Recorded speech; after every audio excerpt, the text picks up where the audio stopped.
So I just got my first 3D printer a couple of months ago, right?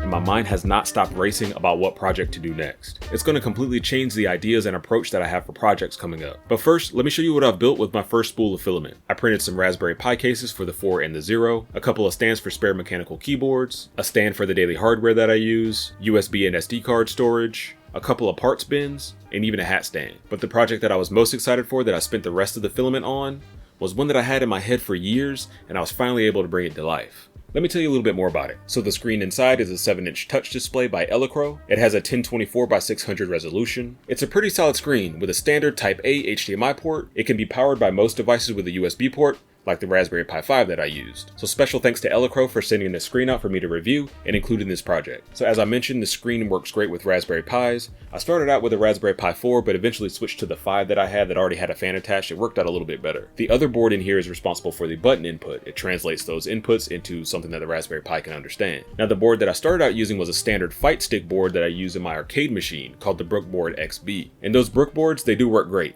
They're very beginner friendly, there's no soldering involved, they're pretty much just plug and play. The only issue I ran into with the Brook board was the size of the wiring harness and how it kind of fit in the arcade stick part.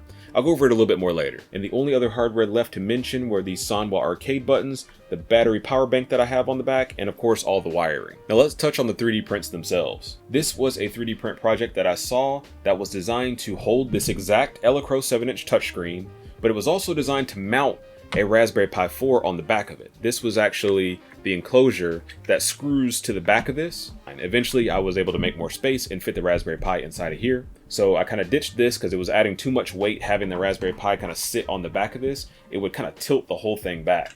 And then the hinge. The hinge was the second part. The hinge was pretty hard to find. It was a little bit of trial and error. I had to print out a couple of different ones, test them out, see how they worked. And then the bottom part, the arcade stick part, is exactly what it looks like. It was designed to be an arcade stick. It was posted as an arcade stick. I picked it because it was nice and thick and it would fit the components that I was trying to fit inside of it. And then the last print that I eventually printed at the back to solve this battery problem is these little feet here. These little keyboard feet.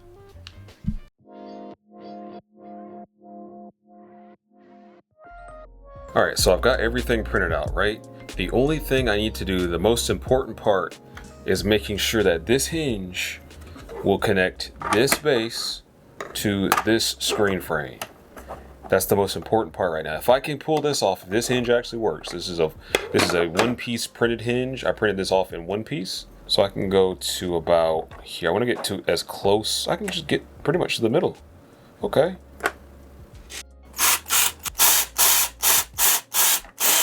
Yeah, doesn't quite dead on, but close enough, close enough, close enough.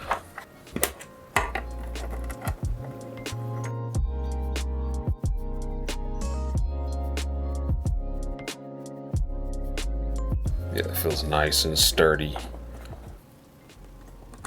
Dude, I gotta sit this on something. It's about to drill through my table. Filament box.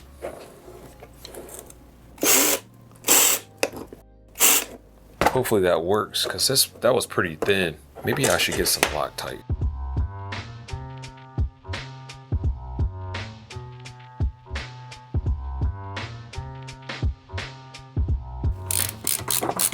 These went in a lot more easily than these did.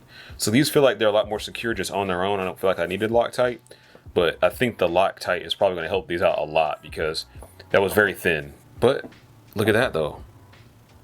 It's doing what I needed it to do. And the hinge works exactly how I hoped it would work. Hard part out of the way. I'll show you a little bit of what I got going on with the screen. So this is the back that will go here. The screen itself is going to go in between. The Raspberry Pi is already made to fit into this enclosure and go right on this back panel. I'm not doing battery powered right now. I may try it with one of my portable batteries that I have laying around and just see if it will run, but I'm not interested in this running off battery yet. I'm just trying to get the alpha version of this done just to get it out of the way and say that I've got Rev 1, taken care of, and then we can iterate. Just like the arcade machine, it started out very primitive and eventually has become what it is today. Now it's time to put everything together and do some testing. The screen assembly was pretty simple. This 3D print was made exactly for the screen, so everything fit perfectly. Now for the hard part, assembling the bottom half. In the beginning, in my head, the idea seemed foolproof. I got a thick enough arcade stick that I figured I could just stuff everything in it, slap some screws in the holes, and be ready to go. Well, not exactly. Once everything was installed and I wanted to test out the weight distribution, I realized something very important. Once I set it on a flat surface and let go, it was so top heavy that it would just fall back. And the other issue that I ran into was that the tips on the wiring harness for the arcade buttons were way too long, and I would have probably had to bend them to get them to fit inside the arcade stick portion with it actually being able to close properly. So I had to hit the drawing board back up really quick. So the first fix, repositioning the Raspberry Pi, either mounting it at the bottom somehow, or if I got lucky, squeezing it inside the arcade stick portion. And the second part, since I didn't originally have plans for a portable mode and I was already going back to the drawing board anyways, I decided I might as well see if an old power bank that I had lying around could power the Pi, the screen, and the controller all at once. Now let's talk about the button wire issue. I tried bending the ends to make them fit, which technically worked, except for the part where some of the inputs stopped working. I think I may have bent a few of those tips a little bit too much and they stopped working properly. So the new approach was ditching those bulky connectors and trying something a little bit more low profile. This is where the Raspberry Pi Pico comes into play. I found an open source project on GitHub called GP2040CE, a gamepad firmware specifically for the Pico and other RP2040 boards.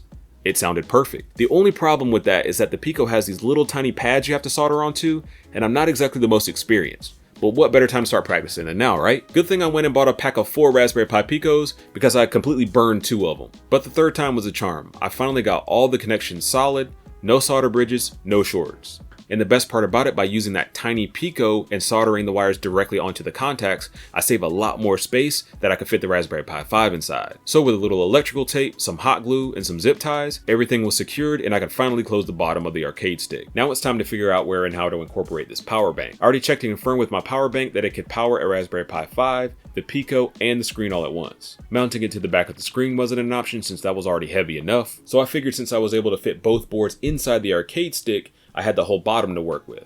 So I put the power bank kind of towards the back. So my idea was to kind of prop it up like a keyboard would when you flip the little legs up, but it didn't quite work out that way. It rocked back and forth a lot. So I went right back to my print websites and found those little legs that look like they go on the back of the keyboard, and it works exactly how I wanted it to. You pop these up and it sits nice and stable at an angle. But if it looks dope to you and it's the kind of project that you'd want to try out, let me know any questions you have in the comments. I'll be glad to answer.